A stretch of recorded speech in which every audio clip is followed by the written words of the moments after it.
Oh. Ah, fuck it. Good enough.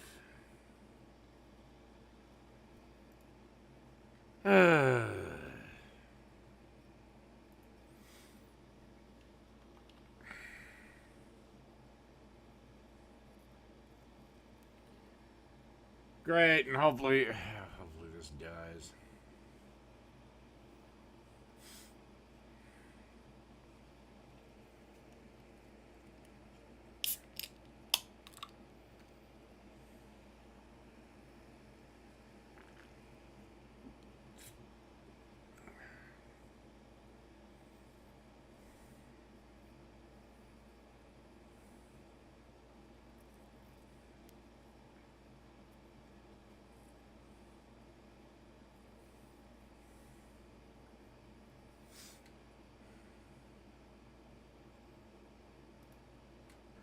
I may have to do that story.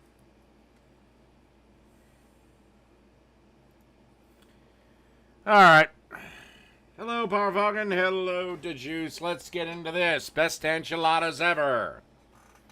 The enchilada Why is this video 22 minutes long?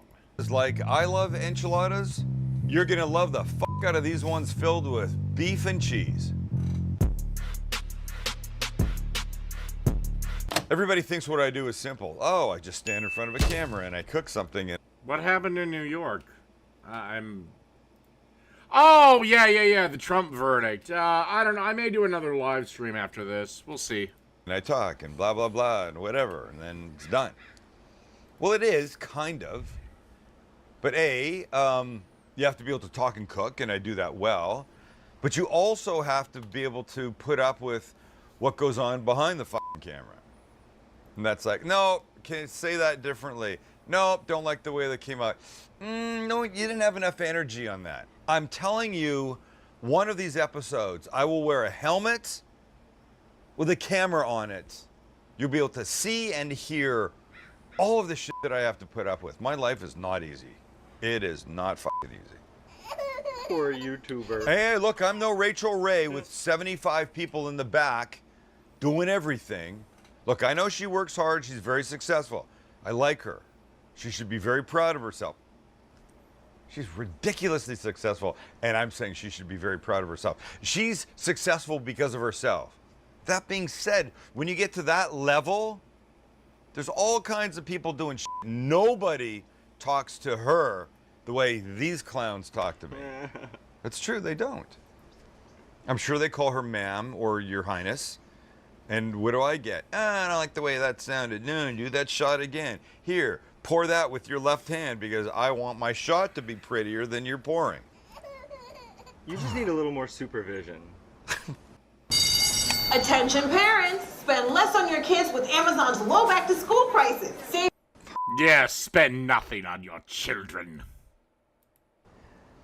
On the heels of the uber successful Baconator the other day, the Baconator, which by the way was successful because I think people like. I swear to God, that has got to be the most cloned burger on YouTube. I mean, I cannot think of a single channel that has not done a version of the Baconator. Hell, I think I've done 3. Actually, let me find out really quick here. I know I have at least one. I swear to God, I have done it more than once.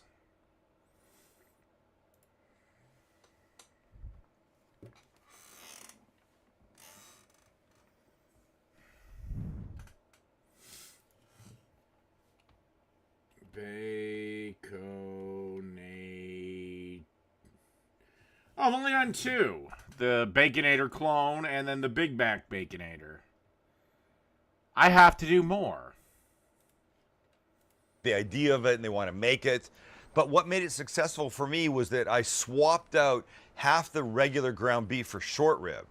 The addition I tend to think the Baconator is the best fast food burger of them all. of that different beef, I talked about how important that was. Today's beef enchiladas will not be made with ground beef. They will be made with, stand there, Max, ready? Yep. brisket. Yes. It's kind of nasty. Is it weird that I'm holding it like this? Yes, you're holding it like a dick. It does look like Gross. a big It does look like a big I take that back. We could redo that. Today's enchiladas will not be made with ground beef. They'll be made with brisket. Yeah. Better? Better. And again, I still can't find my grinding tool, but that doesn't matter because that made no difference the other day. I chopped it up with a knife. Boom. And I'm gonna do that again today with some onion and some other shit that's gonna be fantastic. And if we don't start cooking, I'm gonna go crazy because we got about 25 minutes on tape already of just me, and that's gonna be too much for some people. So, onion, beef, we start cooking. Onion, we'll start with like this. I'm gonna go about a half, maybe a little bit more, I don't know. This. Peel this. Peel this. There we go. You can't just make onions without the paper. Why can't they make? How many times have we said that? It's crazy to me. I don't want these pieces too big. That's about right. Because don't forget, we're gonna cut the beef down into similar size, pieces to make it look like ground beef. So we'll take this stuff and push it over here and cut our beef. Next up, the brisket dick. Sorry, you said it, now I have to. So the goal is turn this into basically ground beef looking stuff. And I explained it the other day, the fat content is important. This is not 20% fat, but this might be, well, maybe 15. But the fat is flavor, guys. We've talked about this 1,000 times, so. Get our Fat Means Flavor shirt. Yes, get the Fat Means Flavor shirt. So I'm just gonna cut these guys. This is a 1 pound piece of brisket that I'm cutting. And if you can't find it in 1 pound, you can ask the butcher. And if they won't do it, just buy extra, freeze the rest, you're gonna use it. So I've used the long knife for all my slicing, but when it comes time for like chopping, like take a look at these two piles, Max. I think you can see that there's a difference. These were my first cuts, and now I'm trying to get it more like ground beefish. And Again, if I didn't have my grinder, I would just grind the meat in the goddamn food processor. certainly looks like it here. Wouldn't you agree? But what works for this part, is a knife with a slightly more, sorry for the meat, slightly more rounded edge because it rocks. And that's what I like. So this is what I like to do. The Sam knife that's coming in the next few months will have exactly that kind of blade. Not this kind, but I mean one that's got a gentle curve to it for this rocking motion, so it's easy. And when this is finished, we go into the pan. Okay, fuck this, stop it. No more of this, this is, guys, fucking forever. Actually, we're starting enchilada sauce first. And look, I love just your everyday basic canned enchilada sauce. I think it's delicious. But I think it's too thin. Because look, this for me, that's just, I don't want this in the pan with my enchiladas. The smell, unbelievable. right. Once it starts to get hot, we're gonna thicken it a little bit. In the meantime, now on to our onions and our brisket. We start with a little avocado oil in the pan, our onions, and the rest, and then the beef. And all we need to do, start to brown the beef and soften the onions. Mix it around a bit and let it start to do its thing. I will admit, it smells pretty amazing so far, and almost nothing has happened. While the beef and the onions are cooking, and by the way, almost done and smelling amazing. They don't look amazing. No salt, no pepper, no spices. Tastes plain as hell. But the brisket is such a great add. While it's finishing, the enchilada sauce needs to be thickened. So I'm going to use cornstarch and a little water. That'll do it. We're going to make a cornstarch slurry that will thicken up the enchilada sauce. Or as Guy Fieri on... I don't know what in the fuck this thing is, but I want one. On diners, drive-ins, and dives like to say, it'll tighten it up. I don't have a problem with him. Just because he's ridiculously successful for wearing sunglasses on the back of his spiky hair. Chevy Silverado HD. America's most dependable heavy. You know, I know some people shit on Guy Fieri, and I don't get it. I think he's a fine chef. Rings. Maybe it's because he has more hair than me. If I had that much hair, maybe I would spike it too and wear my sunglasses back there. It's bright out here. Fortunately, I keep my sunglasses in the back of my hair. Because it's a really cool look in 2020. It's going to be amazing flavor all the way down to Flavor Town. Yeah. We'll take a couple tablespoons of cornstarch, put it in this little bowl, add a little water to it, mix it till it's smooth. And by the way, if you're thinking, well, Sam, I could probably just use flour for this, you probably could, but the problem is, no, you want cornstarch for this. It's much better than flour. Flour doesn't mix in easily in a cold liquid like this, and it becomes lumpy, and then you get a lump of flour in whatever it is you're thickening. So cornstarch is really a good way to go. So now we'll come over here to our enchilada. If I was to thicken up a sauce, I'd use cornstarch. The sauce that's starting to bubble, and we'll add a little bit of this cornstarch.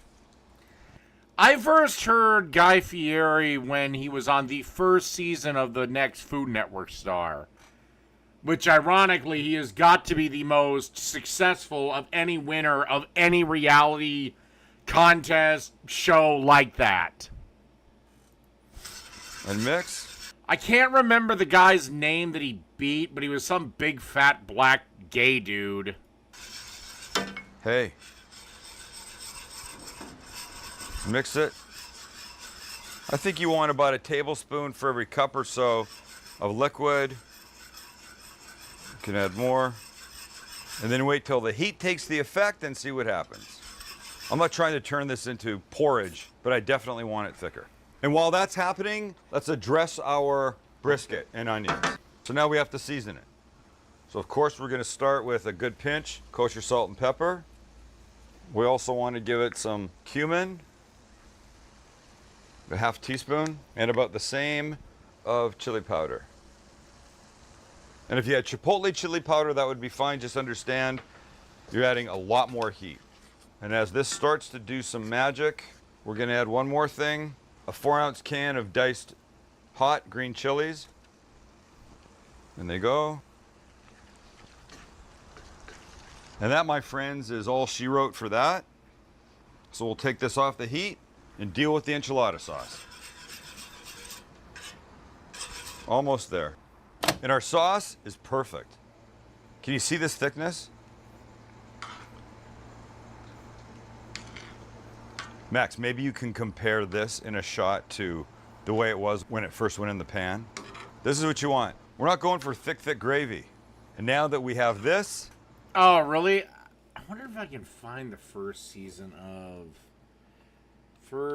When the fuck did it even air? Of the next Food Net...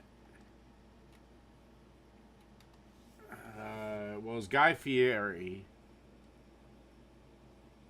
What? I'm getting this weird thing of saying it was the Hardy Boys. What the fuck? No, it wasn't. It was goddamn...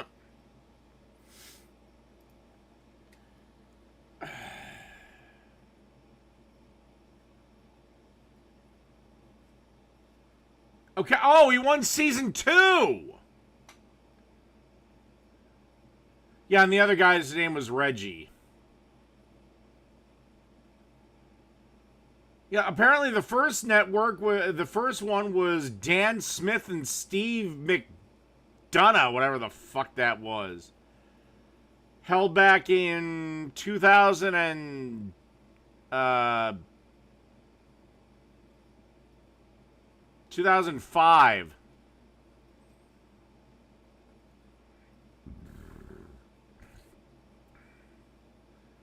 And Guy Fieri was 2006.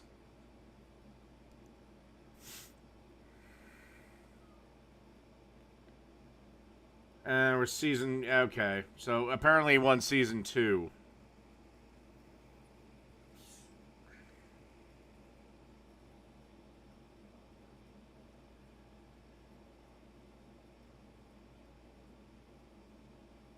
Alright, whatever.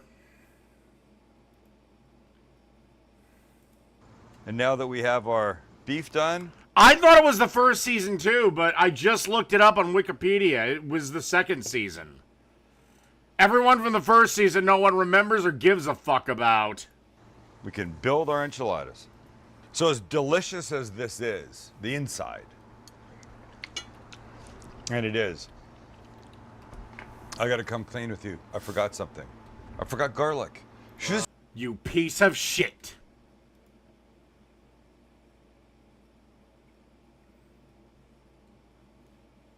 see the look I just got from Max. What were you expecting? I don't know. Pork? Chicken? So I would have put fresh garlic in with the onion as the whole thing was cooking here.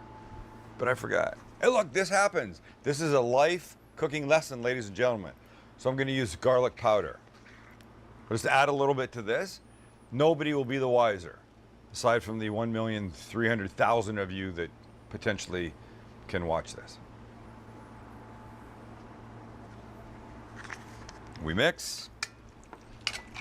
At IHG's Holiday Inn Express, you I will say that, like I said, Guy has got to be the most successful contest winner of any of these fucking contest shows. can take on Miami, Mexico City, or Minneapolis. Fuel up with free hot breakfast, all while earning points for free nights with And look, I don't know where Guy ranks if I were to take all the most famous celebrity chefs, put him in a tournament, and I don't know where he'd get to, but motherfucker knows how to cook, but he's charismatic as hell. And we taste.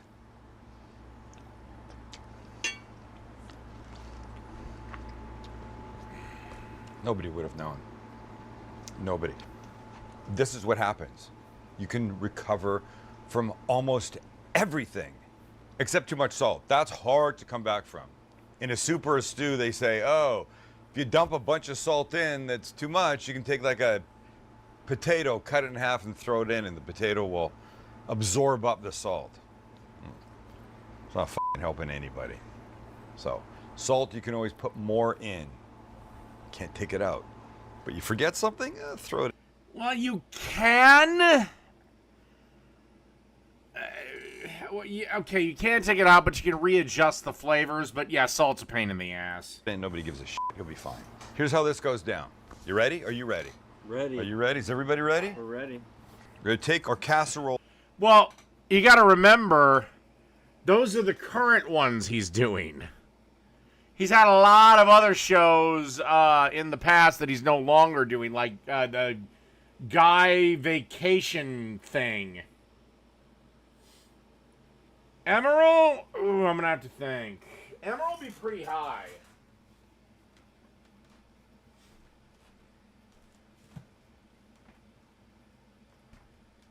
Because that dude did a live cooking show. And was the guy that put Food Network on the fucking map. I'd have to put him pretty high. Again, I don't know about these days because he's got to be like in his... Okay, now I gotta look it up. Emerald.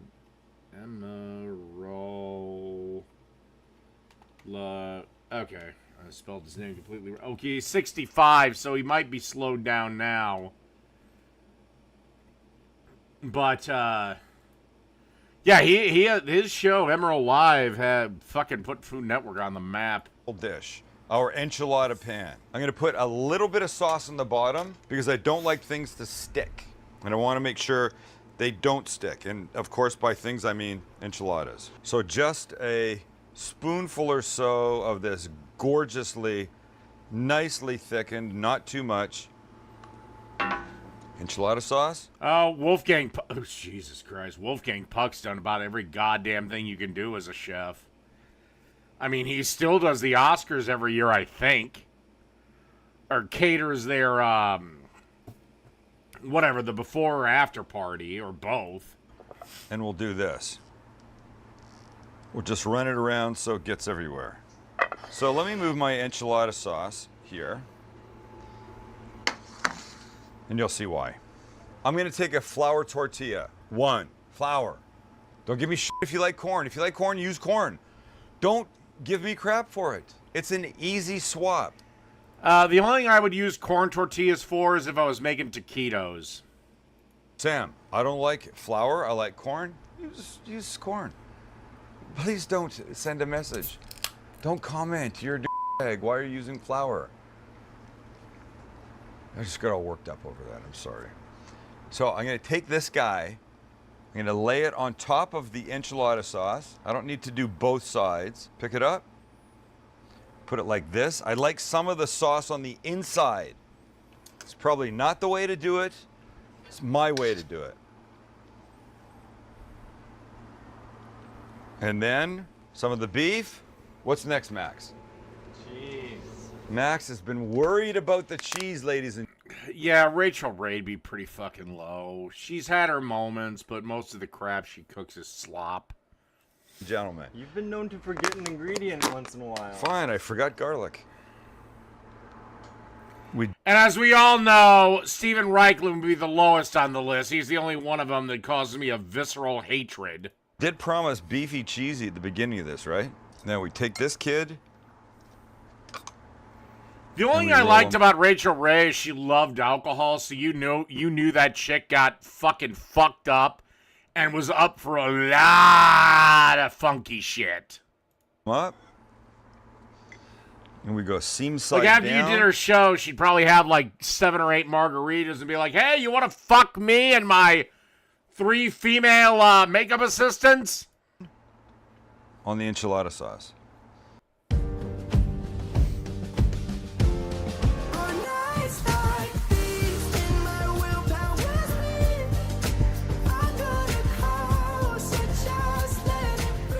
Oh my god, they showed the man driving the car, complete sexist fucking pigs. Or as they like to say, the enchilada sauce. And repeat. As you watch that one, you're going to watch the rest. The tortilla goes in the enchilada sauce. We put some beef in it. We put some cheese in it. We roll it up. We set it down in the pan, and we continue. Sauce. Speaking of Rachel Ray, she'd probably take that sauce and be like, "Honey, let me put some sauce on that dick of yours and suck it off." Beef, cheese, roll, pan. Sauce, beef, cheese, roll, pan. Sauce, beef. Is this getting boring? Roll, pan. And by the way, the cheese I'm using, it's pepper jack.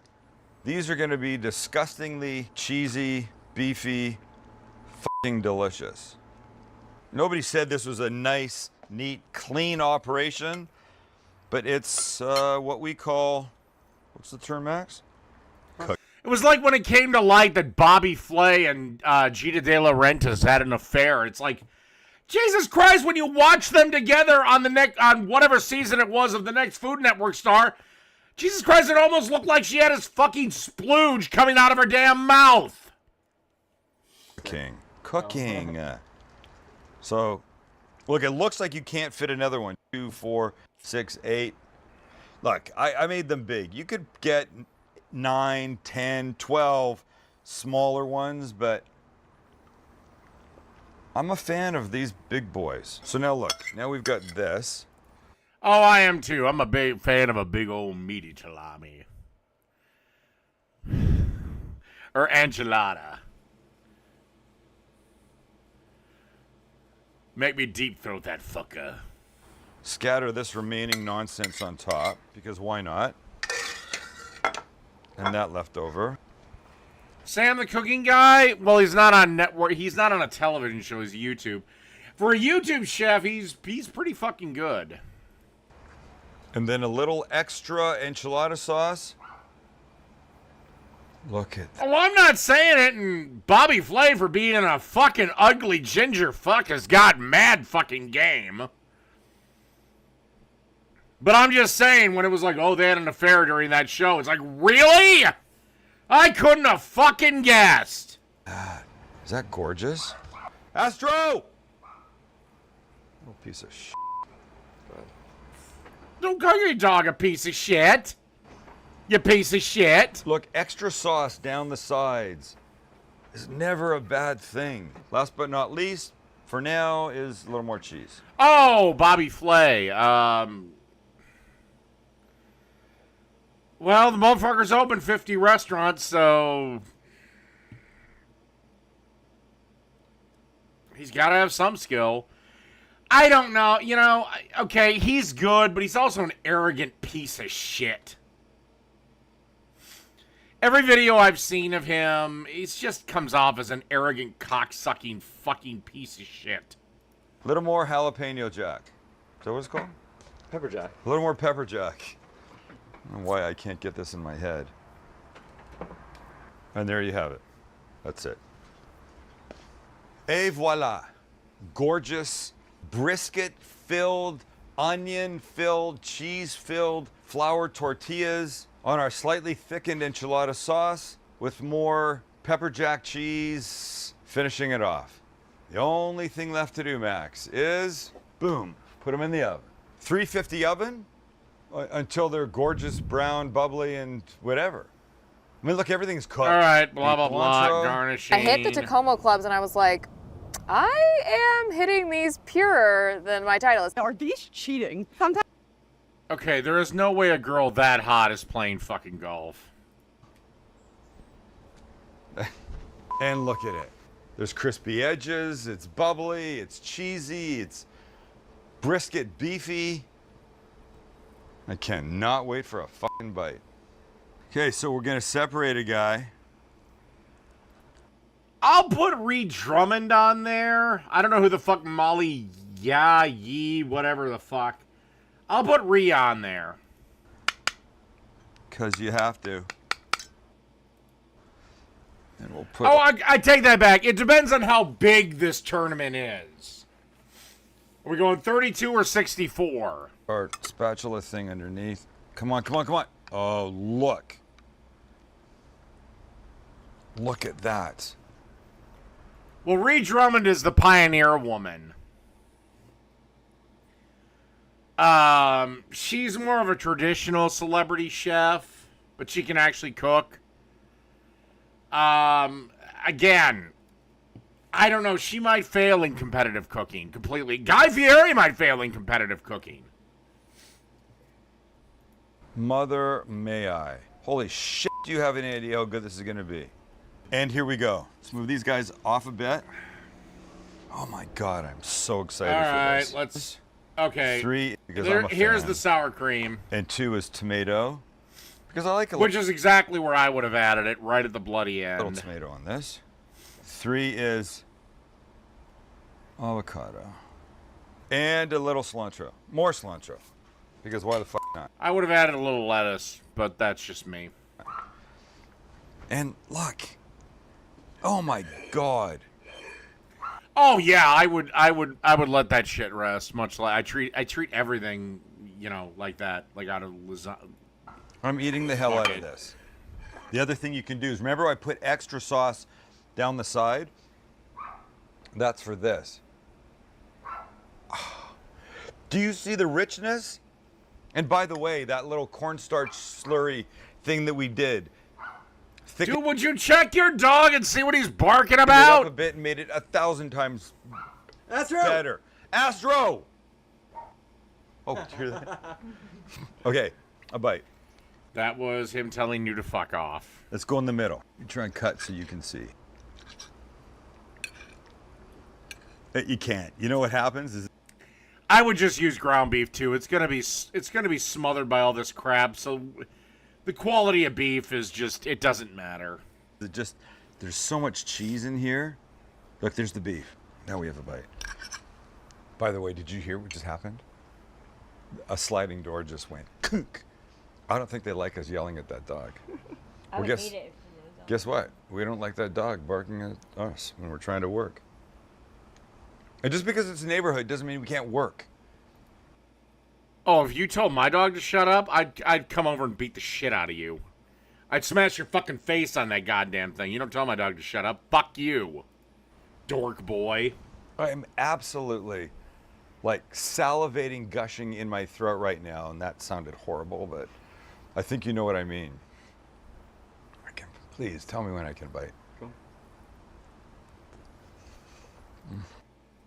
Top of the list for me, if I was to host a tournament of every famous celebrity chef, my money would be Gordon Ramsay winning it.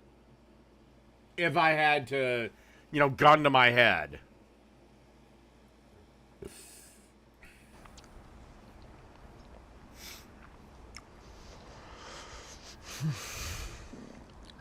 Look. Oh, I completely understood John Wick's motivations. They killed his little beagle. So yes, I would kill 300 people to avenge him. There's so much simpleness going on here that whether you... Tell you what, I'll do a top 5 if I had to gamble. Gordon Ramsay. What is that bitch's name? What is that bitch's name?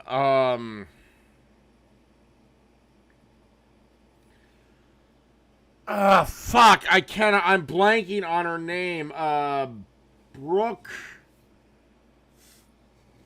Son of a bitch. She's some blonde chick. She's won more than anybody on Tournament of Champions. She was the first winner, I believe. 3 would be Manit Chauhan. She's another one. 4th, because I'm trying to also factor their ages in. Because, I mean, yeah, Wolfgang Puck's a master chef, but he's also in his 70s. Or older. You know what? I'm going to take a quick bathroom break, and I will be right back, and I'll try to have my other numbers.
Well, Julia Child's dead.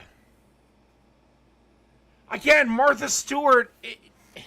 If there's not a time limit, I'm going with a tournament where there's a traditional cooking time limit. Martha Stewart, while if we gave her all the time in the world, would probably do pretty good. She's also in her fucking 80s. I mean, she ain't moving that fast. And that's why I'm hesitant to put Guy Fieri on there. I think he'd do okay, but then again, when the hell was the last time he actually had to move like a competitor?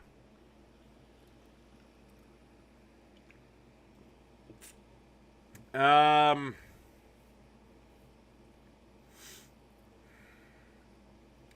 Manit Chauhan, Brooke Williamson, that was the bitch's name. Gordon Ramsay. You know what? As much as I hate him, I'm going to put Bobby Flay on there.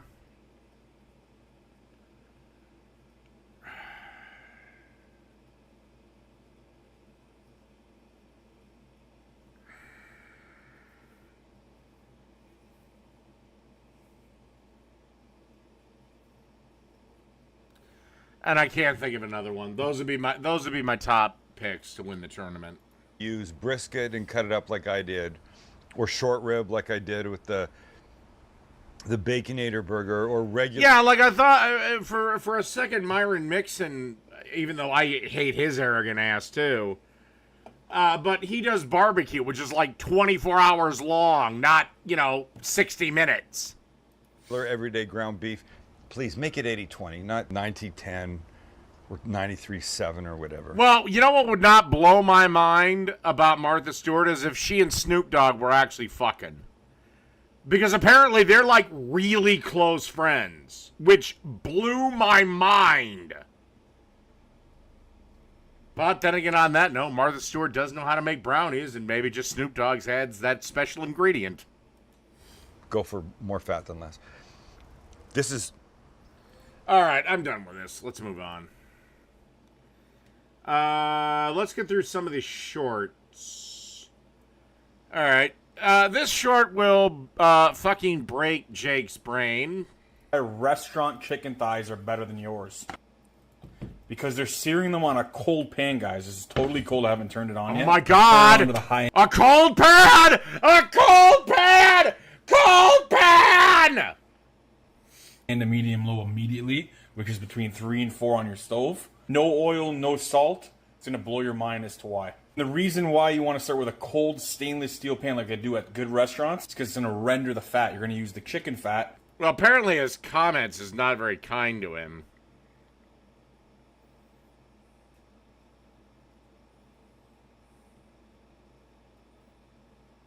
But the most important ingredient is going to be patience, because it's going to take about 5 to 10 minutes. Wait till you see this. Secret is this sound. When you start hearing the sound, you want to be patient. Don't want to add oil. You don't want to add salt yet. The reason why we didn't add... Been a chef for 17 years, no restaurant makes chicken this way. You never throw cold unseasoned meat. That is something, so maybe I'm going to turn against salt or oil, because that can create moisture, and moisture is the enemy to a great sear. Currently glued to the pan, guys. When Mother Nature naturally unsticks this in about 5 to 10 minutes, you're going to be left... But where's the salt and pepper? ...with the most beautiful skin you've ever seen in your life. And you can do it too, guys. Wait till you see this. This sound right here tells me you're going to be left... Alright, my whole joke might leave me with a bit of egg on my face. ...with some of the most perfect fond of all time, those little brown bits at the bottom. We're going to make a perfect pan sauce with this. It's not going to be what you expect. By slowly rendering the fat out like this, as you can see the fat's already coming out, that's the secret to the perfect crust. It only works this good on a steel pan because it is the most even cooking surface. Every other pan out there, every other piece of cookware out there is uneven. Alright, now you're starting to piss me off because you're disrupting the great name of cast iron. Cast iron is the most uneven cooking surface. You're going to get a blotchy texture if you do this. Big Teflon's not even the same league. Couldn't develop fond if its life depended on it. So you got to do this on a steel pan, guys. So simple. I want to turn my vent on because I'm not using a high smoke point oil. This chicken fat may have a potential to burn, so it's really important you open your windows and have your vent on. Now, the biggest mistake I see you guys do when cooking on steel pans is you'll see it stuck at first, and then you'll try scraping it off with a spatula. It's the worst thing you can do. You want to wait till it's naturally unstick. See how it's still stuck? It's going to go another 2 or 3 minutes. When it effortlessly unsticks is when we're going to touch it. Right before I flip it, now I'm going to season with salt and pepper on this side here, guys. Some pepper. And of course, my favorite all-purpose seasoning. Anytime I cook chicken, use your favorite seasoning. But see if it's naturally unsticking. See how effortless that is? Both are perfectly effortless. So let's give it a flip. Oh my gosh. Alright, that is a good skin. Beautiful that skin is, guys. That's absolutely crazy how even and perfect that skin is. We'll let it cook on the other side till it hits the perfect internal temperature. One thing you don't want to do here is you don't want to put a top on this. Definitely don't want to do that.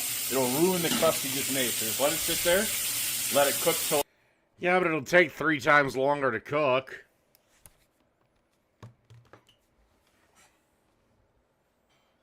I tried once to make my own beef jerky, and it did not go well. I failed miserably.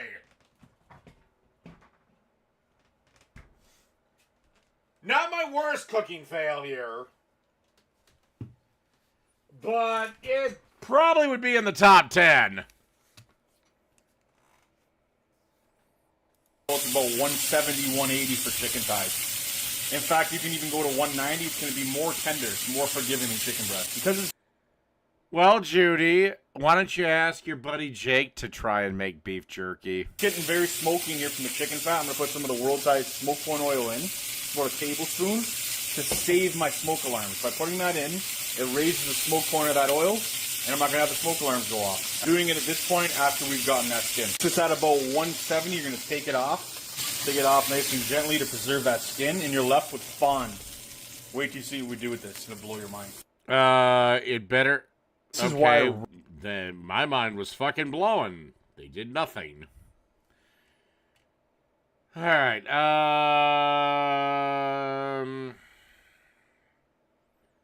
What do we have here? Jesus fucking Christ.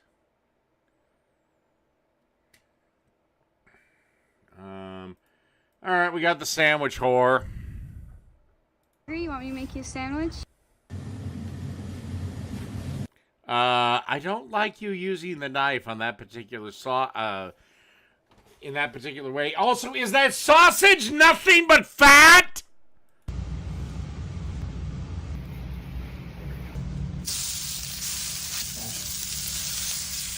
Oh, they heard a mail. Your career on OnlyFans is over.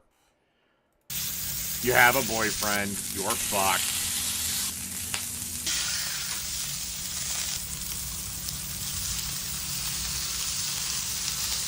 Alright, now I am intrigued.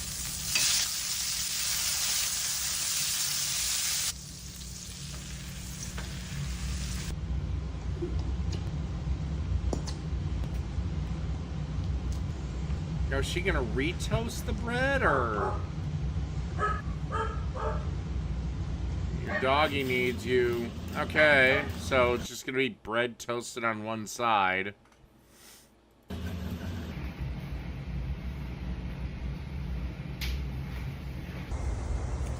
Here you go. Are you hungry? You want me to make...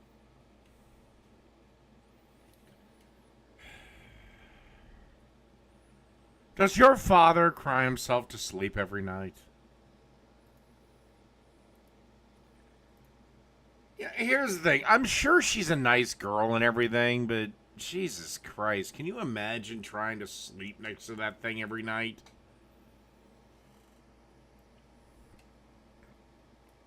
I mean, again, I'm fine having a night of fun with her, but after that... Oh, and you better believe I'm heavily shielding it. I don't want my dick turning purple and falling off.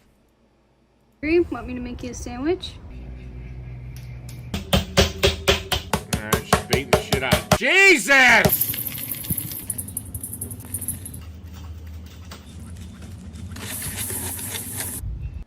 Jesus Christ, I know chicken parm is supposed to be thin, but goddamn! That's as thin as the paper the Constitution is wrote on!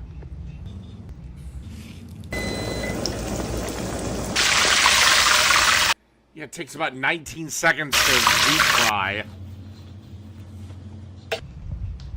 No, this bitch is American.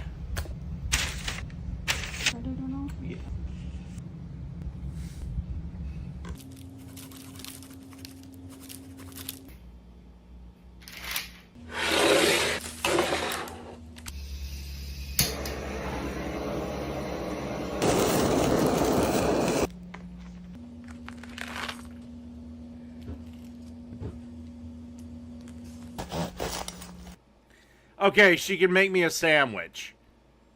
But do you really want to have kids with this fucking broad? Perfect. Here you go. Like I said, I'll have fun with her. That's about it.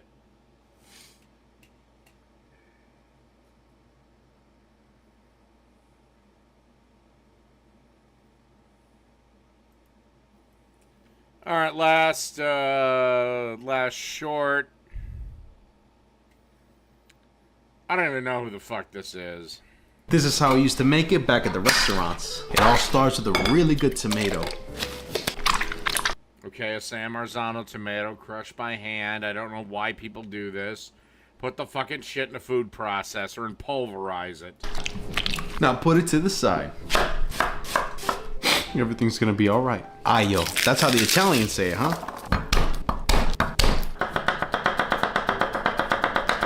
All that just to mince it. Good quality olive oil. Once they're softened without color, in goes the garlic. Oh, you thought I was about to throw this away? Nah, this is gold. A little bit of wine. We're gonna evaporate some of that alcohol. Now that All right, at least he used wine properly. beautiful tomato. Ooh, pepper, oregano, a little bit of that red chili flake. Good amount of that ocean. And for the perfume, we're gonna put a bouquet of basil. All right. On a gentle simmer, 20 to 25 minutes until it's a little bit more thick. And to finish it, another beautiful I don't know, maybe it's just me, maybe it's because I'm white. I don't like chunky tomato sauce. splash of olive oil. And you would have just made a great marinara, the foundation to many great dishes. As your internet poppy, I got you. This is how I used to make it back at the restaurants. It all starts with a really good tomato. All right.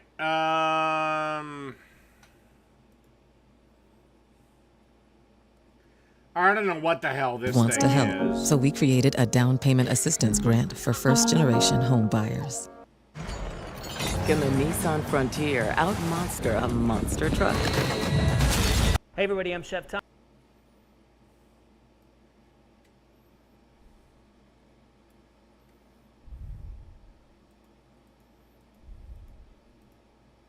I'm with atbbq.com, and this is chicken birria queso tacos. Now I love birria, typically make it with beef for my preference, but today we're gonna do it with chicken because you can do this with just about any type of protein. Essentially what we're gonna do is sear off some meat, add it to a braise, and then let it cook until it falls apart.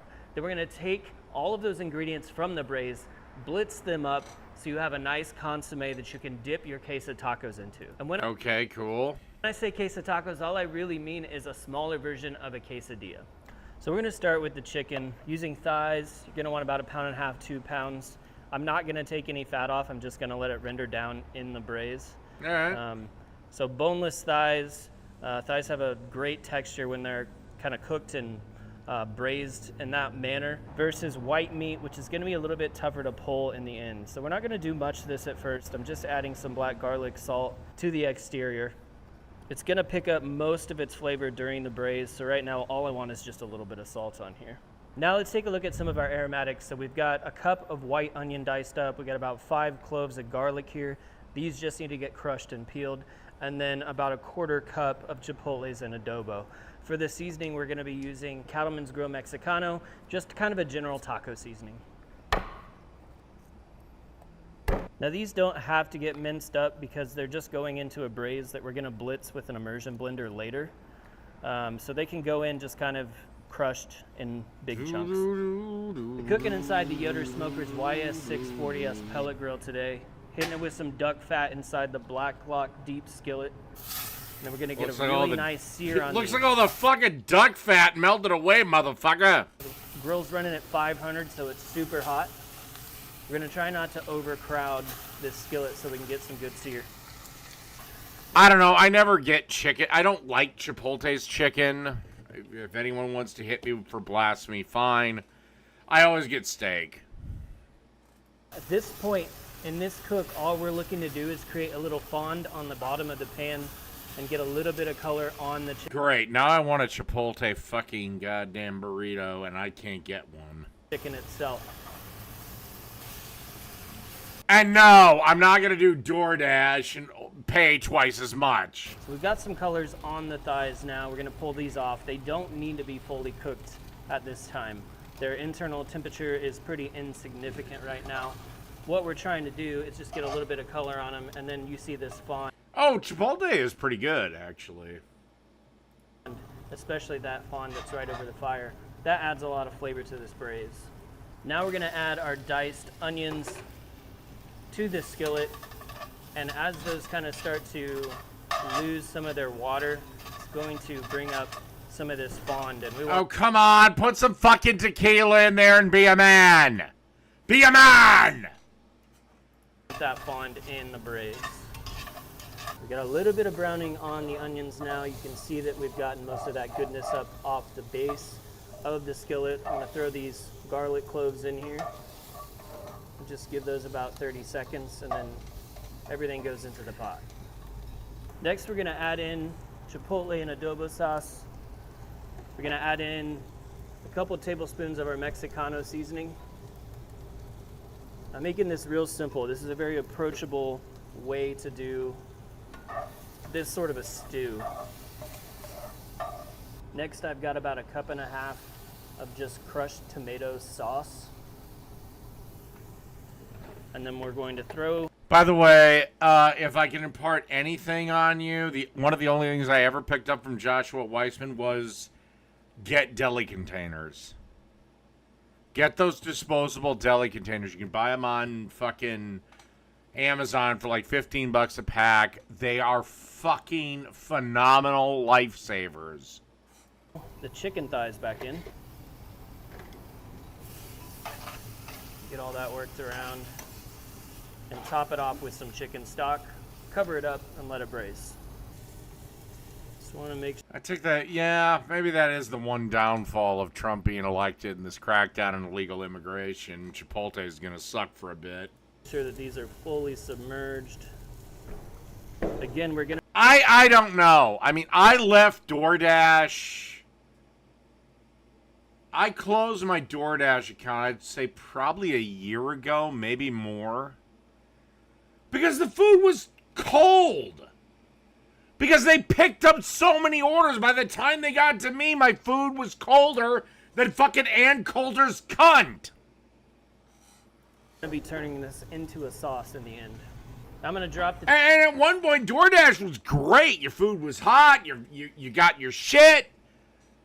Now you're lucky if the order's right or if they don't confuse it with some other bastard. Temperature down to 450 and just let this rock until those chicken thighs are falling apart.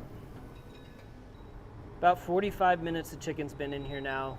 They're temping in the 180s, which is great for thighs because it's going to make them super silky. So what I want to do now is I want to pull the thighs out, and this is the reason why we left them whole versus dicing them up. It's because we want to get these out of here. We want to be able to shred them by hand. And then we're going to let the rest of this kind of keep cooking while we do that. Oh, yeah, I heard Cracker Barrel did I have no idea what the fuck they did, but I heard they did something. And then blitz it with the immersion blender so we can turn everything into a nice smooth sauce for dipping in. Some of these pieces are just like falling apart just as I pull them out. Chipotles. Dude, would you just get a slotted fucking spoon, for Christ's sakes? Just about all the meat out of there. You were bound by the chains of duty.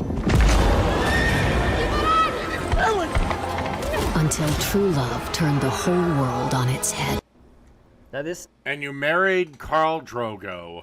Stuff is hot out of the braise. It's shredding beautifully. You can manage this by putting some cotton gloves or some knit gloves underneath your nitriles without any trouble.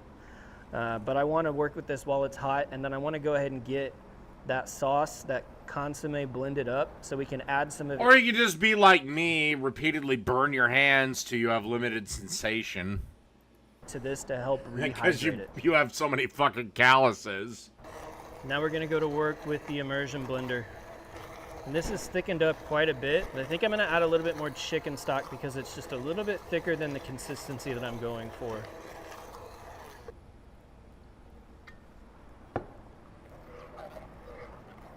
I'm just going to spoon some of this back on top of the chicken like I was talking about. Keep it really nicely hydrated.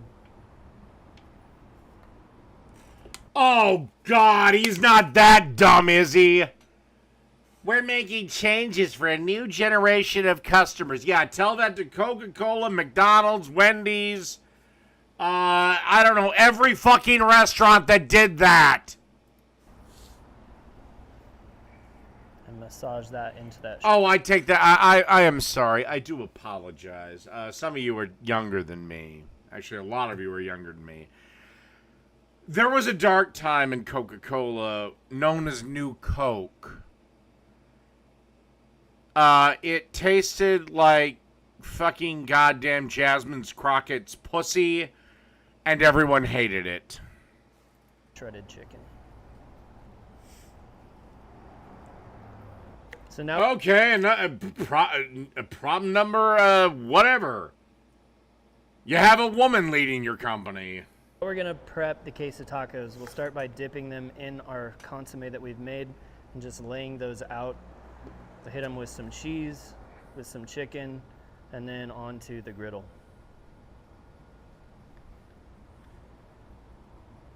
Now let's hit these with some cheese. I'm just gonna do 1/2. We're using the Chihuahua cheese, which is a nice creamy melty cheese. Kind of think of it as like Mexican mozzarella.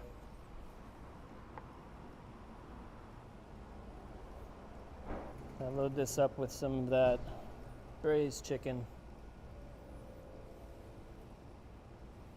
1.5 pounds, 2 pounds of chicken. Starting weight's gonna get you at least 6, even 8 of these, depending on how much you load them up.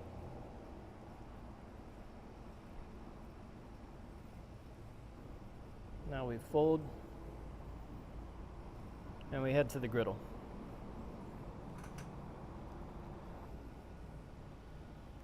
Back in the grill now, it's set to 475. I've had this griddle pan preheating in here. Just hitting that with some neutral flavored oil. Let's start right here in front.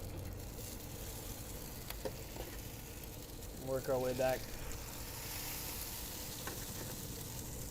So all we're looking to do now is just to get a little crunch on the outside and melt that cheese on the inside. Come on, you got 5 on. Because Can you of get that, 6? Can you get 6? Really Can you get? He got 6, son of a bitch! From the bottom side onto that cheese. There we go. Just looking for that crust. Can already see the cheese pulling inside, so I know we've got that accomplished. That means we just need a little bit more color on the opposite side.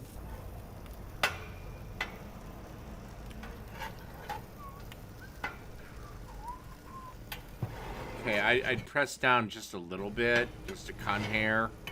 Now the side closest to the firebox is cooking a little bit warmer. You can see the difference in the color, so I'm just gonna give this a spin.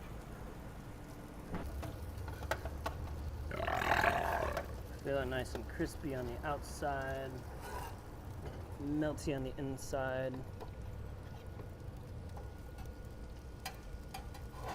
Area paint job on the... Well, this is the thing. I do not get why restaurants try to get political. Don't you?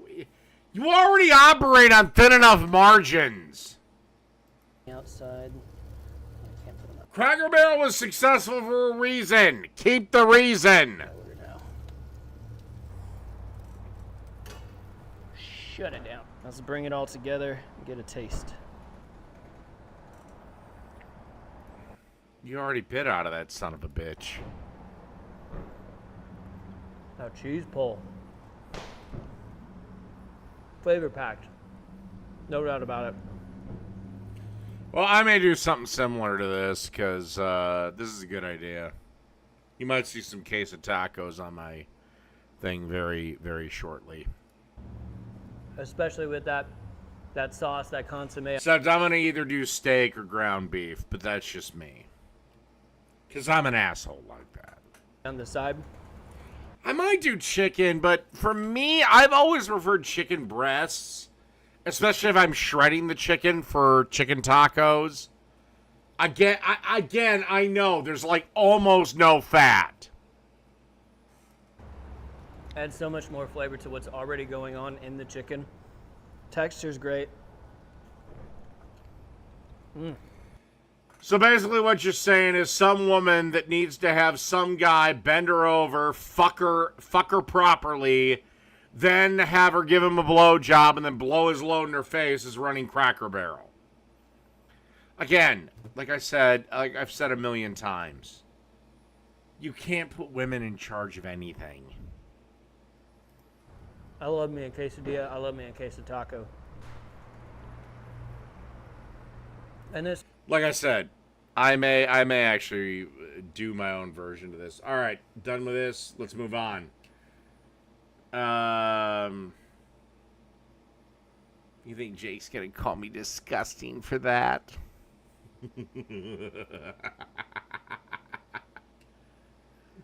That was one of my favorite things. Where you're like, "You're disgusting. Fuck you." Yeah, you have the exact same opinions as me, you fat dick.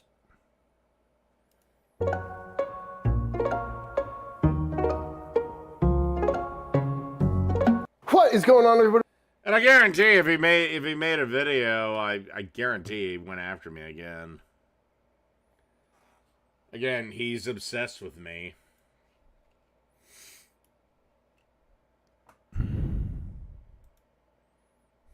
Welcome back to Chud's Barbecue. My name is Bradley Robinson, and today I'm going to show you how I made these.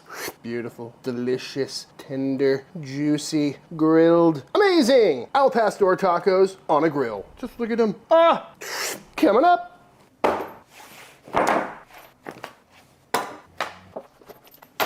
This is some pork. Patted dry. So that's a pork butt. You should probably say that. And what I got here is a pork butt, a standard typical bone-in pork butt. And I was trying to find a boneless one, but all the ones at the store were really small and looked pretty scraggly. But it's okay, this should work out just fine. And today we're finally taking a look at the Al Pastor taco. Well, if you make a pork butt right, you should be able to pull the bone out you should be able to pull the bone out clean. Or is it tacos Al Pastor? And Al Pastor has been on the to-do list ever since 2020, but I keep putting it off because I really want to build a specific cooker for Al Pastor or shawarma, you know, the vertical spits, but I keep not building that pit. And here we are 5 years later, and I've never made Pastor on the channel. And one day I will build a Pastor pit. But before we do that, I figure we should do a home version that's a little more approachable for those that don't have welders in their garage. And I think I've got a good idea of how to make this work in pretty much any pit, but I've never tried it out, so we're gonna find out today. I really have to pee. But I don't want to get up. But I don't want to wear diapers. I'll be right back.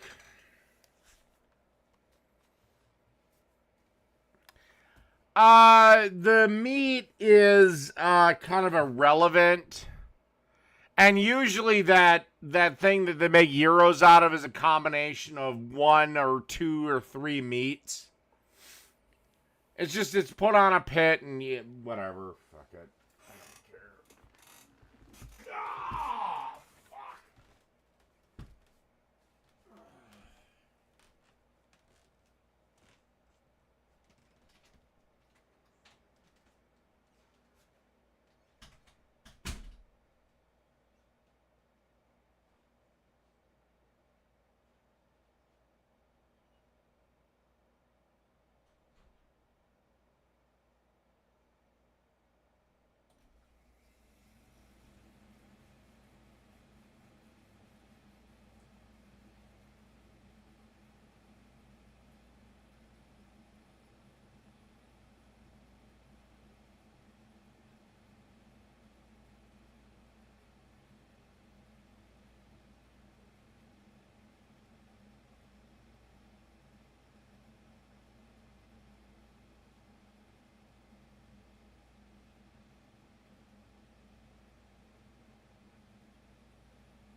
But to get things started, we need to get this pork butt sliced up. I had it in the freezer for a little bit to try and make this process a little bit easier, but usually between 1/4 and 1/2. Why are you cutting it now? 1/2 inch is what you see, something like that. Looks pretty good to me. And we're just gonna get a bunch of pork butt slices. Something like that. Looking really nice. Makes me want to eat a pork steak. Just gonna keep going until we find that bone, and then we'll just try and work ourselves around it. And after a little knife work, out comes this blade bone. Save that for making pork stock. Really annoying to take those out, but doable.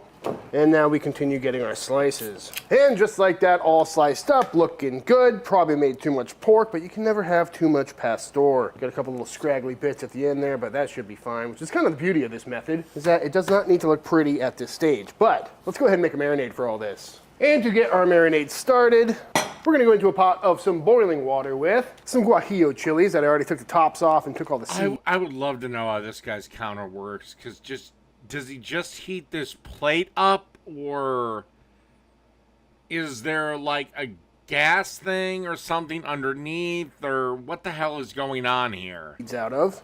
Going in, same with some ancho chilies.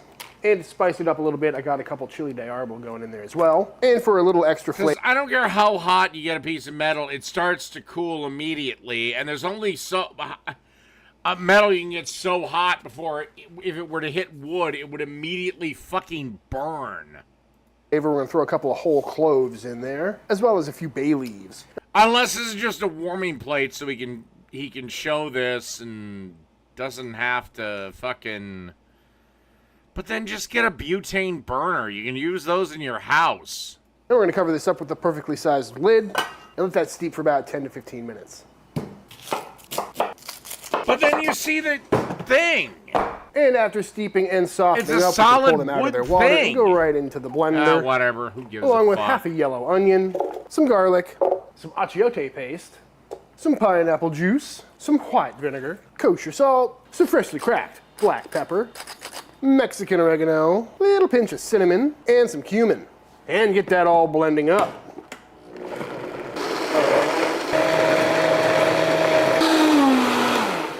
Beautiful. Huggies Double Grip Strips versus Baby Gear. Will it stay put? A toy piano? Yep. Beautiful stuff, looking nice and red, smelling very good. And I did add a little bit of water that I steeped the chilies in to thin that out just a little bit. And hopefully that's enough. So into a vessel, I'm gonna go down with a nice little layer, get that spread out. And we're gonna start going in with all of our pork. I'm gonna start out with the little ones first, because those will look better on top of the pyramid at the end of this. And essentially, we're just gonna try and make sure everything is thoroughly covered. So just layer by layer until everything is in here and fully covered. Layer by layer, you build me up into the taco eating motherfucker. Covered with this beautiful marinade. Time to repeat. Turns out that was plenty of marinade. This is looking really good. Just getting everything mixed around, making sure everything is evenly covered. And it's looking great. And now I'm gonna pop a lid on this and stick it in the fridge for an overnight marination time. Anywhere from 12 to 24 hours should be perfect. So I'll see y'all tomorrow after a great night of sleep. This video is brought to you by Helix Sleep. Helix Sleep makes... Alright, I don't give a shit about your fucking sponsor. Go fuck yourself. Fire on this side that you typically see with an al pastor or shawarma cooker. So our challenge is, how do we get fire to come all the way up the side of this when it's fully loaded? And I think I have a good idea for that. So what I got here is 2 charcoal baskets that are built for Weber kettles, and these should work out great because we can fill them up with charcoal and hopefully the heat will go this way. And what I really want is to have these stacked on top of each other, something like that. So I thought about getting some cans or something to prop it up, but when I was buying these at Lowe's, I remembered that I was in fact at Lowe's. So I picked up some bolts and some nuts and some washers, and we're gonna try and build a little contraption real quick. So on this stainless steel bolt, we got a nut, and we're gonna drop down a washer. Nice. And go through these 2 holes on the bottom. Then we'll go down with another washer to make sure everything stays in place. And another nut. Make sure everything is nice and tight. And do this side as well. Then we'll take another nut and pop it right on top. About there. Trying to make sure these are even, although I'm sure it doesn't really matter. Washer, washer, and then we'll go on with our top guy. Another couple washers go down, and our final pair of nuts. And there we have it, 2 charcoal baskets on top of each other. But the only problem is it kind of wants to lean. It doesn't stand up on its own, but I suppose it's fine because we can just kind of lie it on the back of the cooker. Or bust out another nut / bolt. And there we have it, my al pastor contraption. And I think this should work, although it's gonna be pretty annoying to load this bottom basket, but with some tongs and some charcoal, it should be very doable. When you pair it next to this spit, it's a pretty good fit. And again, I have no idea if this is gonna work. How are you gonna rotate that motherfucker? But in theory it should work. I guess we'll find out today. But let me know in the comment section down below if you think this is crazy and overkill or a cool idea. But now, we gotta get this thing loaded up. It's a cool idea, but how are you gonna fucking rotate it?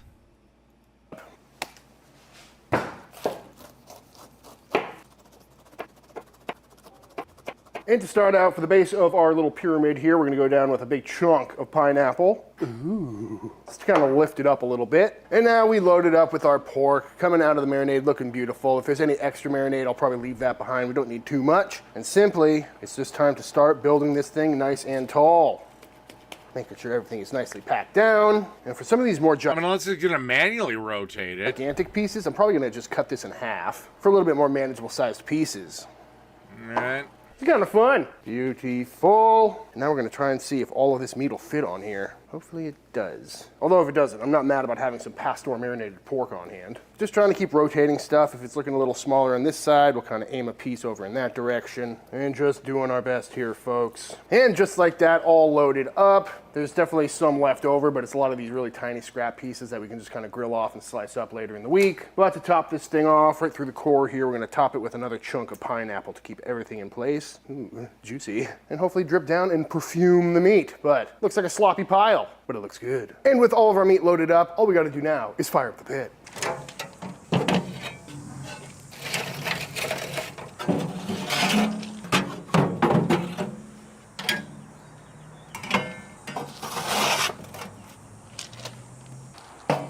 Ooh, nice fit.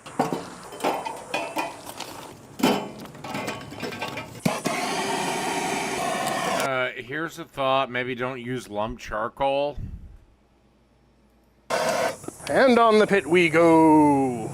And it would appear some prankster put the feathers back on, which I do kind of like for presentation, but they're probably just going to burn up, so not today. And again, this isn't a perfect system. You know, nothing's rotating, so you are going to have to come out here every 20, 30 minutes and give this a little spin, but that's not too big of a deal. He is going to... Definitely got a lot of heat coming across right there, so that's good. And the beauty of this is we got all this room over here, so if it gets too hot, we can just kind of slide it over or get it closer, because I want to get some good dark sear on this, some good charring on there, make sure the fat is rendered down. And the super convenient part about all this is that on the old Chud grill here, we can shut the lid. There's plenty of room. So if we want to rely on that radiant heat from the grill itself to cook this thing all the way through to the center, we've got that option as well. You have this wide gaping hole. Oh, but for now I'm going to shut this front door. Okay, and let this charcoal continue to catch, and hopefully it's not too much heat. So I'm going to shut this down, open this top vent right now to direct airflow across the pork, and see what kind of temps we're rocking on this pit itself. So we'll check back in, I don't know, 30 minutes or so. We've got ourselves a potty trainer. Look at her, using pull-ups training pants just like undies. And if accidents happen, pull-ups back her up. So every day is a... And while that meat cooks away, let's go ahead and knock out a quick salsa. And when I was doing my Al Pastor research, I had to revisit my buddy Dave from Wilson's Barbecues video, where he made some absolutely fantastic looking Al Pastor tacos on a Chud box. Highly recommend checking that one out. And if you don't mind, please go subscribe. He just hit 50,000 subscribers, and I want to see him get up to 100. Also, great channel. Love that guy. But in that video, he made a green sauce. He called it a taco truck green sauce, which was very simple, only a few ingredients, and a little bit thinner than a traditional salsa verde, and it looked really good, and I want to try it. So that's what we're going to make right now. Starting with some jalapenos.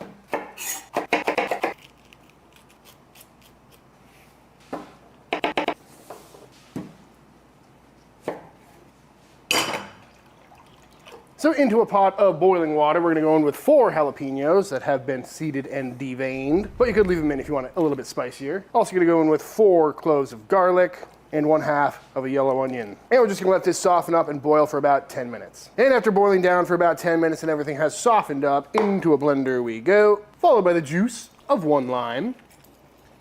Again, the idea of a slotted spoon. A nice big fat pinch of salt, a handful of cilantro, this is mostly stems, as well as some oil. This is avocado oil, but any neutral flavored oil will work. Lid goes on, and we blend. Oh, beautiful consistency on that. Be sure to taste and adjust. Need some more lime. Also, I probably shouldn't have seeded all those jalapenos because this is very mild. So I'm going to go ahead and add some of these back in. Oops. And 1 final blend. And just like that, our super easy green sauce is done. Beautiful. Next up, let's go ahead and knock out some corn tortillas. Starting by going into a bowl with some Hacienda corn masa. This stuff is great. Followed by a pinch of salt, as well as some warm water. and get that all mixed up until everything is evenly incorporated, and knead that for a couple of minutes. And once that's all come together into a not too sticky dough ball, we can go ahead and weigh out some 25-gram little balls, get the old roly-poly, and repeat. And once all rolled out, we're gonna bust out our tortilla press with a little plastic bag. Once I get done with this, should I wrap it up with Jake?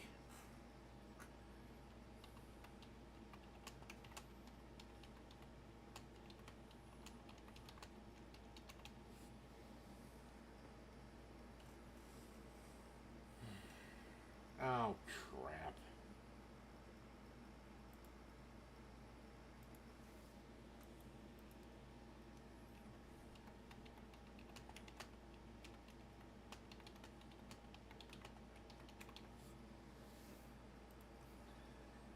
You have to the end of this video to cast your votes. Yeah, and we're not going to be doing the whole son of a bitch. Sure nothing sticks. Place our ball down in the middle, cover it up, and we press. For a beautiful tortilla. Should come unstuck very easily. Just like that. And then over here I got the chud press fired up, nice and toasty, and we're just gonna get these cooked off.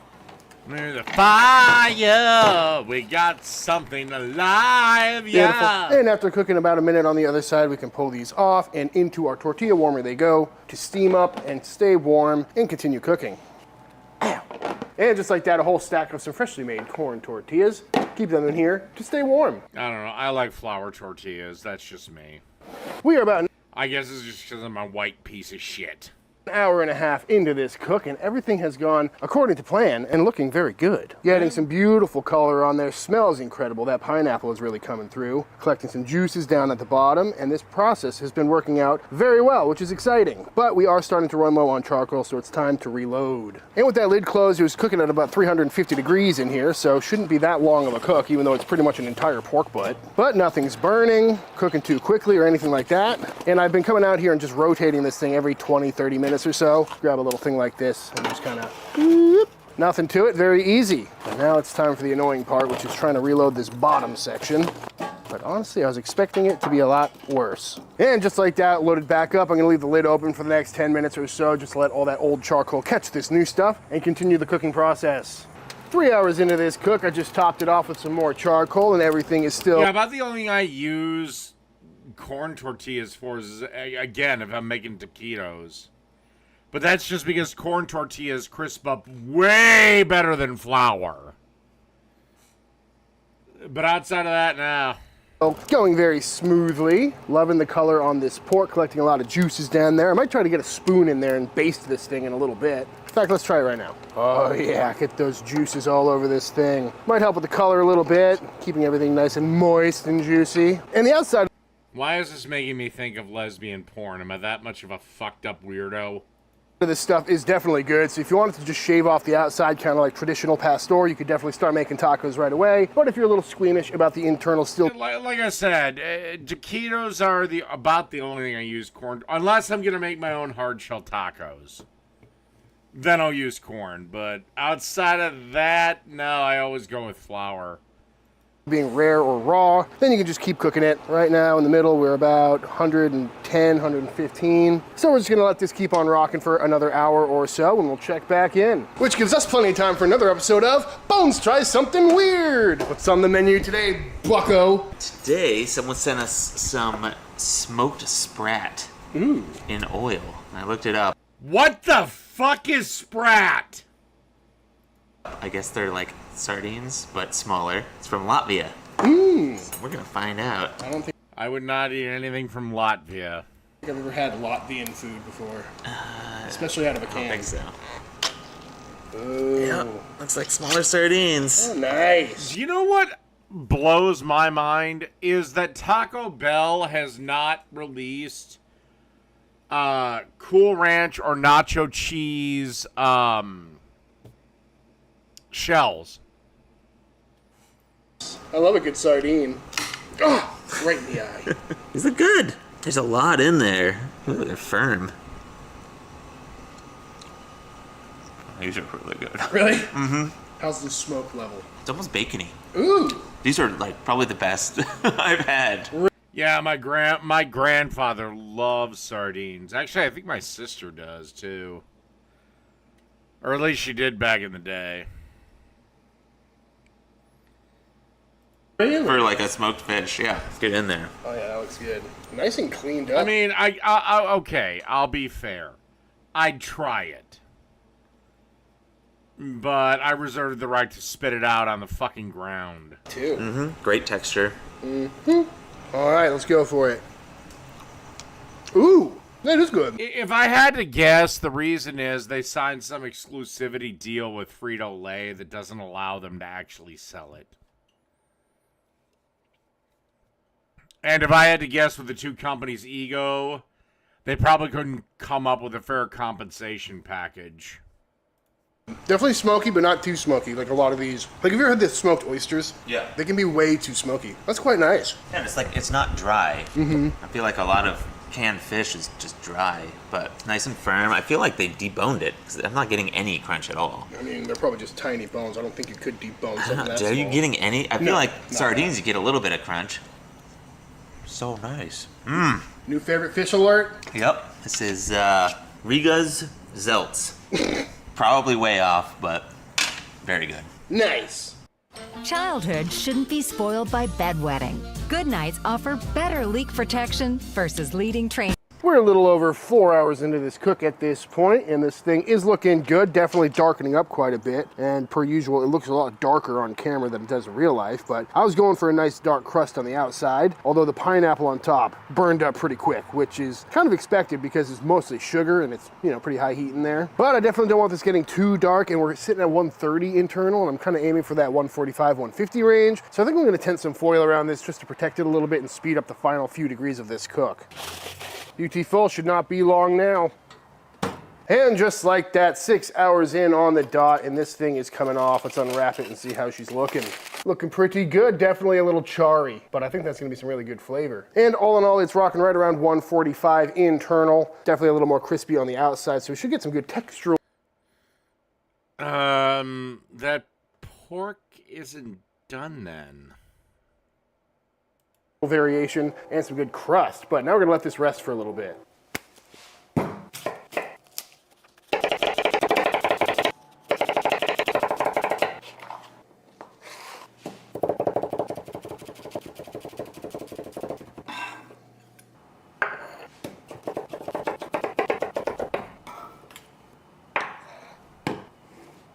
And at long last, let's go ahead and slice into this al pastor and see how it came out, shall we? Just gonna start taking some nice little shavings. Let those kind of sit in the juices down here a little bit. Ooh, looking nice and juicy. Smelling that charcoal flavor too. And just look at all the layers. That's kind of the nice part about doing this taco to order style, you know, just shave off the outer layer, then put it back on the spit, is that you can really get it into a nice shape during the cook. That's why you see those nice big cones of these things. But I will say I'm impressed with how this cooked up. That contraption worked out really well. I was worried it was gonna fall over or fall apart or something like that, but worked out pretty well. And I think my biggest mistake with this whole process was I should have just made the whole thing smaller and ideally a little more uniform, because the stuff at the top definitely cooked through a lot quicker than the stuff at the bottom. But we're learning, folks. I'm gonna start loading this onto a tray, bringing some of those juices down there along for the ride. And I also strained a bunch of juice out as soon as this came off the pit, because it was pretty much full and I didn't want to spill it anywhere. That's kind of the fun part about a recipe like this, you know, you show up with one of these and just start cutting all this meat off. Looks cool, smells great, and you could feed a whole bunch of people this way. It's like a big meat cake, it's just like me. And I don't know about... Not to be an ass, but some of this looks fucking underdone.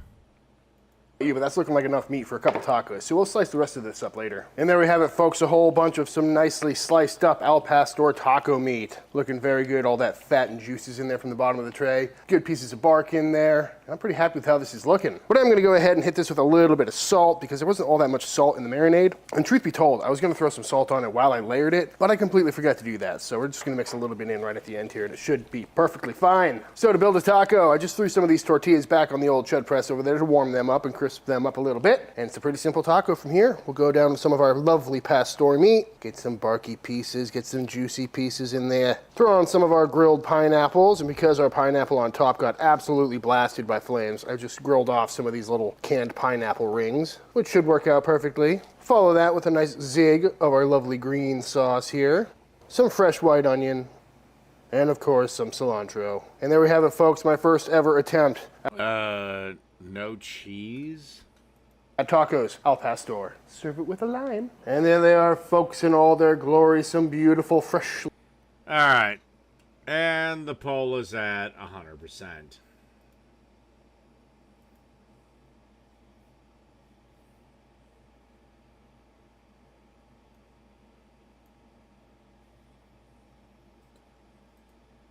All right, well, Jake did... I don't know what the fuck he did.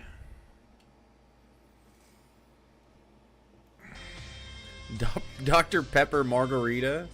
Oh, Is that my just Dr. Pepper tequila bar, and I Dr. mean. Pepper? No.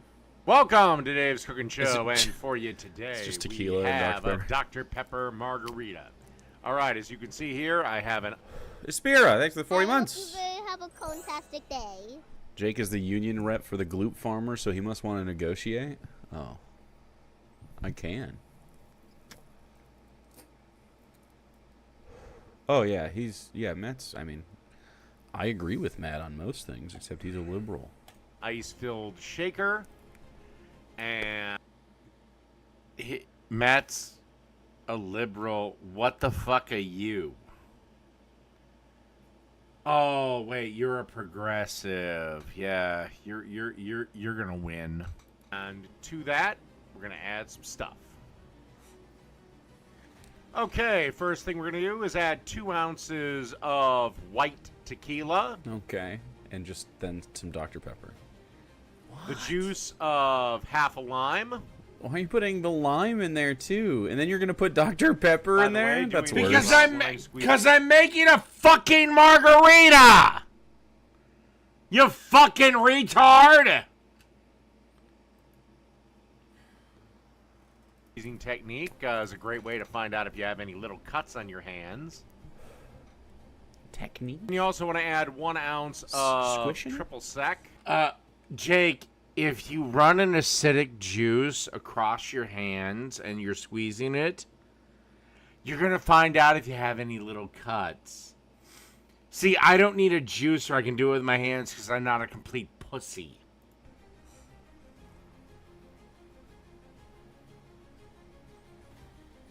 I could give a rat's ass less if he's live or not. I'm not going to talk to him.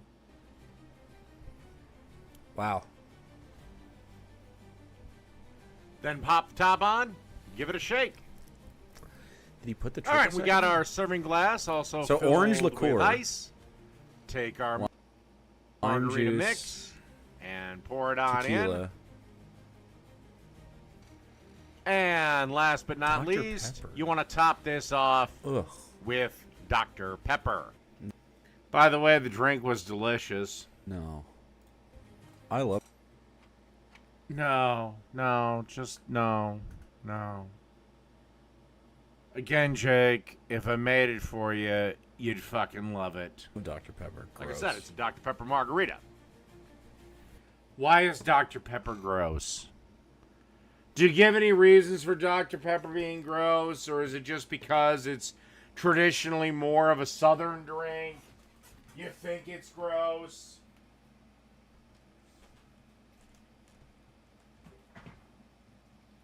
I mean, I don't know. We can't all have the flat-ass taste of Diet Pepsi, Jake.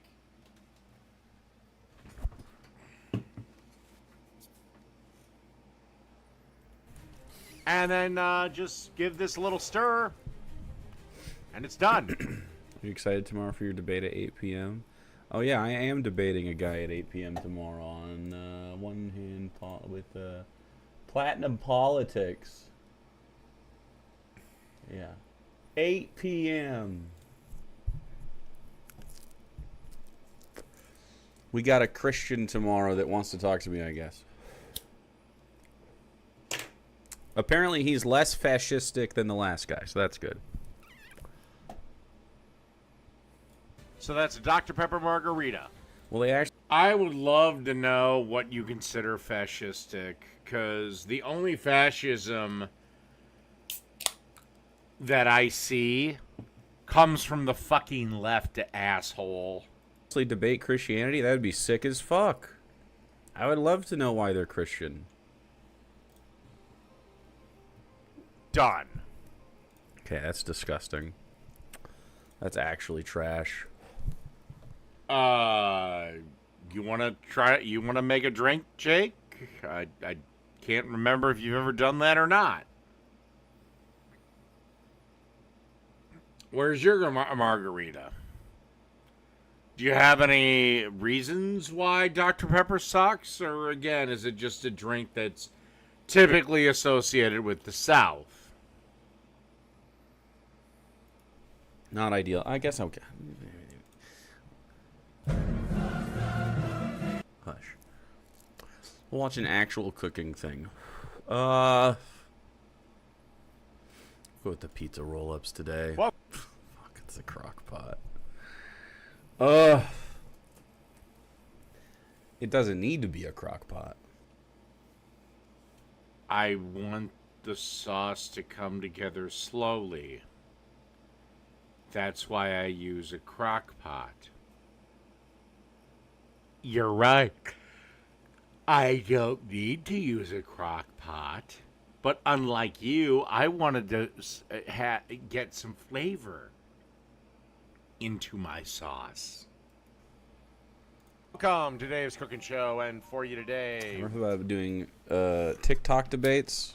Meh. Meh. We have some pizza roll-ups. These are a real easy... I'm not interested in debating for the sake of it. I would like to have discussions about about people's beliefs. Quick snack. Jake, you love debating for the sake of it. To do. Perfect for game day, tailgating, watching the movie night, whatever. Anyway, let's get... here's my quick rundown on my pizza sauce.